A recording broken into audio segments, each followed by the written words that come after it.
ինչպիսին էլ որ մենք լինենք, ինչ կյանքով էլ որ մենք ապրենք եւ ինչ ուղով էլ որ մենք գնանք, մենք կամա թե ակամա բարբերաբար հանդիպում ենք մեր կյանքում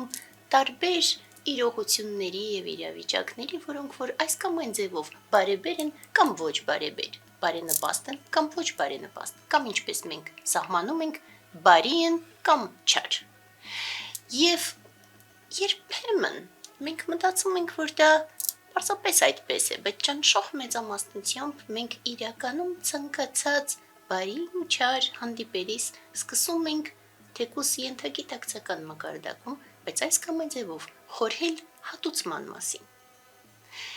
Երբ որ մենք տեսնում ենք կամ գործում ենք ինքներս բարի գործեր, մենք ընկալում ենք նորից թեկուզ շատ խորքում, որ դա ճիշտ է, եւ երբ որ հանդիպում ենք չարի, ընկալում ենք նորից, որ դա փաստացի սխալ է, նույնիսկ եթե այդ չար գործերը գործում ենք հենց մենք ինքներս։ Եվ շատ մարդիկ իհարկե չգիտեն կարմա բառը, շատ մարդիկ չհասկանալով կարմայի էությունը փորձում են ասել, որ հավատում են կամ չեն հավատում, բայց փաստացի կարման ոչ այլ բան է կան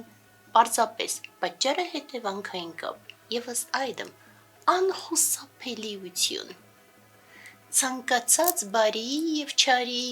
գործերի, մտքերի, խոսքերի այդ ամբողջի հետևանքի անխուսափելիություն։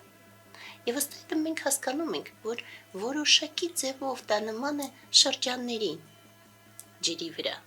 Երբեմն այդ գործերը այնքան փոքր են, որ շրջանները քիչ են, բայց միևնույն հատուցումը լինում է թեկուզ այդ պարագայում փոքր,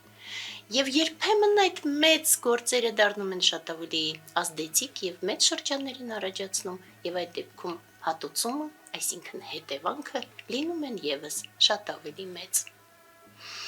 Երբեմն մեր կյանքում մենք ինքներս ենք դառնում մեր դատավորը, ընկալելով սեփական սխալները, մենք ձգտում ենք եւ գործում ենք այնպես, որ ուղղենք դրանք, եւ հակառակը մենք ընկալում ենք բարի մեր գործերը եւ ինչ որ ձևով ապարգևատրում ենք մեզ, խրախուսում ենք մեզ, որպեսզի ել ավելի շատ զարգացնենք բարին։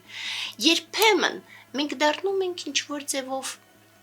խրախուսանք ուրիշների համար, երբեմն մենք դառնում ենք պատիժ ինչ որ ձևով նաեւ մյուսների համար, բայց երբեմն չարիքը կարող է լինել այնքան մեծ,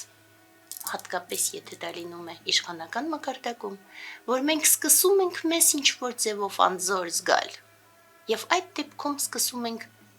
այս կամ այն ձևով, բայց ակնկալել հրաշք, օգնությանը, մեզ մշտապես գալիս են ձայներ պատմությունից կամ երբեմն էլ սուրբ տեքստերից, տարբեր ուսմունքների,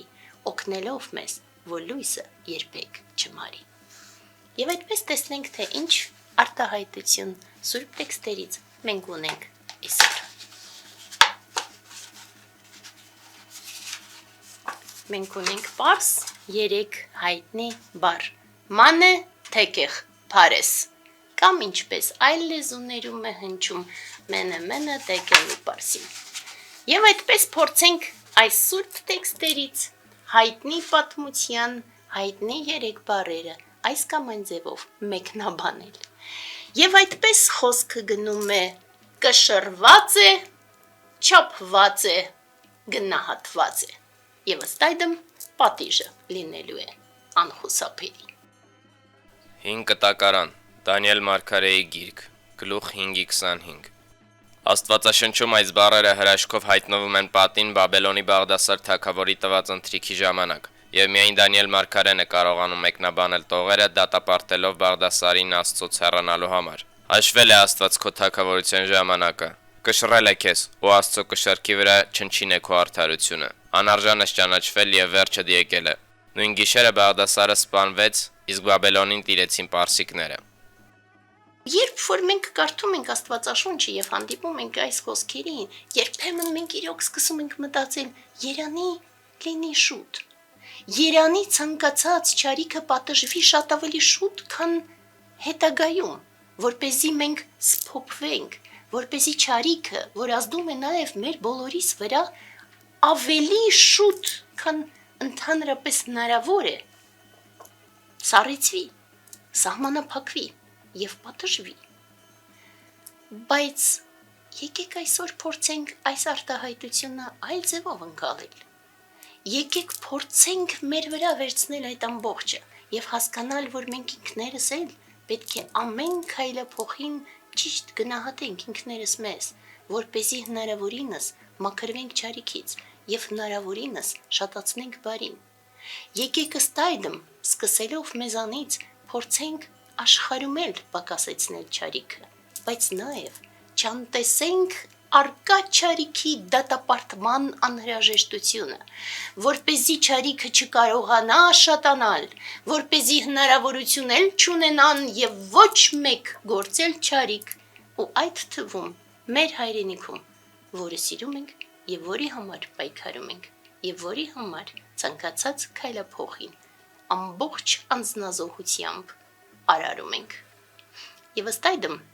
ձերբազատվենք չարիքից, որպեսզի լույսը երբեք չմարի։